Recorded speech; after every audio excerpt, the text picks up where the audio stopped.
clothed woman and the third of the stars taken out of the sky by the dragon. I'm telling you right now that this is referring to the precession of the equinoxes, referring to time. And this is something that you will find throughout all of the ancient structures, and the stories that have been passed through are to keep this knowledge alive. Because it takes a long time to learn the precession of the equinox. It'll take you a minimum of 26,000 years, and more like 52,000 years just to prove that you were right and got it right. So how did they know about this way back when? Well, that's when you start to get into ancient civilizations and to understand that this story goes a bit further back than we are led to believe. So when we're looking at this story and we're looking towards the astrological cycles and the astronomical significance, we also cannot avoid Sirius. Because once you start to look to the goddess and we see her with her shell and her pentagram, we make these connections with Venus, but then we can take it to the next stage and we get to Isis. We get to the star Sirius, which is venerated by numerous nations, mostly Egypt, the Mayans, Aztecs, and also the Freemasons. And sure enough, that little five-pointed star that they're talking about, they have another version of it. Just to confuse things, they have the blazing star, which is known as Sirius. Now, I was pretty curious when I was at Benjamin Franklin's lodge in Philadelphia, and I went into the Egyptian room, and I looked around, and each of the corners on the ceiling was the blazing star of Sirius, the Freemasonic symbol.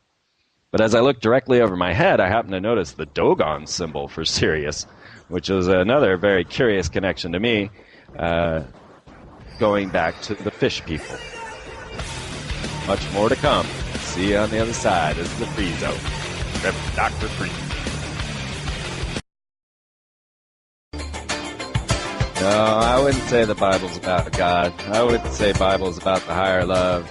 I'd say that it's a bit confused, and we need to understand. We need to understand more so that we can understand those that are controlling our existence. So let's just consider this. Now, this is from David Oveson, who wrote a great book, Sacred Architecture of Our Nation's Capital. Now, David, I believe, was also a Freemason trying to explore Freemasonry. Because understand that they don't know. They don't know what their rituals are about. They don't know what all of this means. My father, as worshipful master of the lodge, would say, oh, all that gobbledygook, you know? They don't know. They just go through it, and they wonder why. But they don't even realize that they're practicing an ancient form of magic. I would call it sorcery. Well, let's look a little deeper now. David Oveson goes on to say the extraordinary truth is that the very existence of the Washington Monument is intimately linked with the Egyptian star, Sirius, the Sihor, which the ancients represented in their sacred hieroglyphics as an obelisk as well as a star. And actually, you'll find that it's an obelisk, a star, and a dome. So this is very much the iconography of downtown Washington, D.C., the District of Columbia, or even downtown Austin, or downtown Denver, or downtown any nation capital. You're going to find these life-size hieroglyphs to Sirius. So how is it possible that this most important star of the ancient world should find itself, as it were, resurrected in the architecture of the United States? In the course of that day, when the cornerstone of the Washington Monument was laid, now consider Washington Monument is 555 feet tall, and it's said that the foundation has to go down a third of that, being 111 feet, so actually the numbers of the Washington Monument size would end up 666.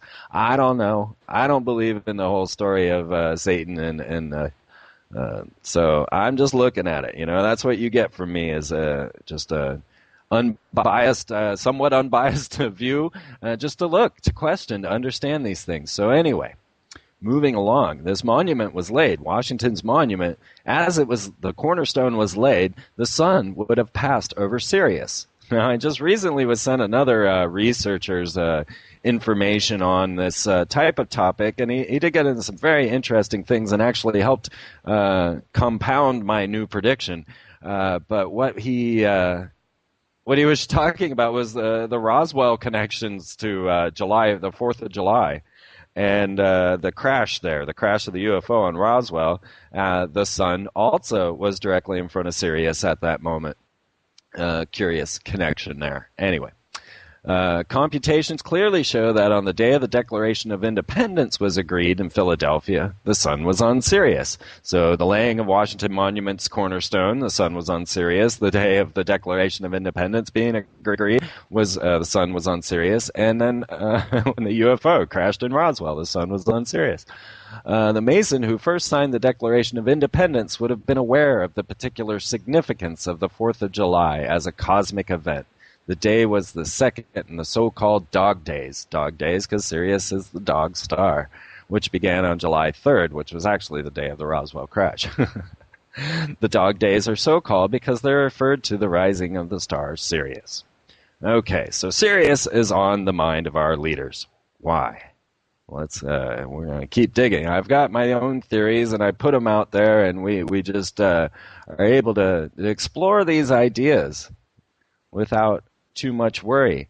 Now, another thing that I forgot to mention when we were discussing that woman with the dragon, and it states that she's pregnant. Well, when you go look at the Statue of Liberty, look really closely. That woman is pregnant. Or if you go to the Temple of Athena in Nashville, Tennessee, and go look at that 42-foot golden-clad goddess standing inside of the Parthenon, you'll see that she's pregnant. And if you want to see it right now, or after the show, go check out my YouTube channel, youtube.com/FreemanTV, and check out the Esoteric Adventures in Nashville, and I'll show you that she's pregnant.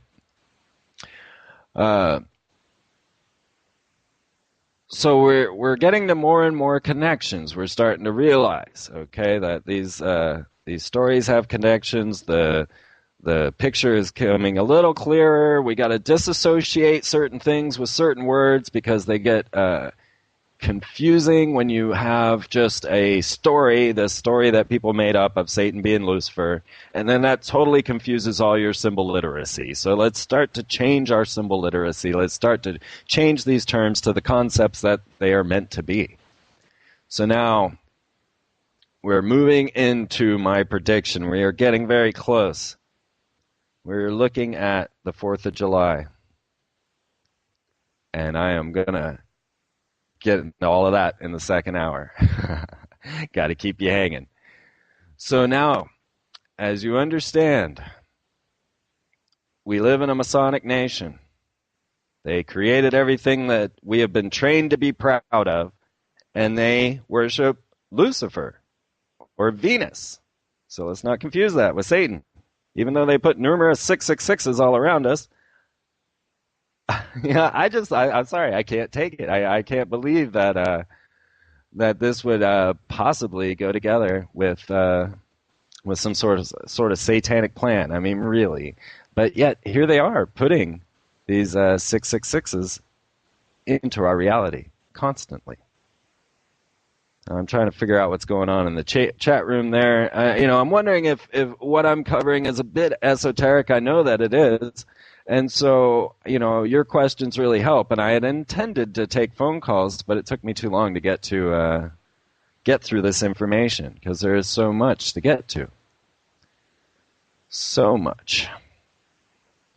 So when we realize that this whole story of Lucifer, Satan actually goes back to really Milton and Dante and the Divine Comedy or Paradise Lost, that's when the stories start coming in. And then we realize that the symbolism that we're looking at clearly shows that we're talking about the morning star. And then we recognize that the morning star is a symbol of Venus.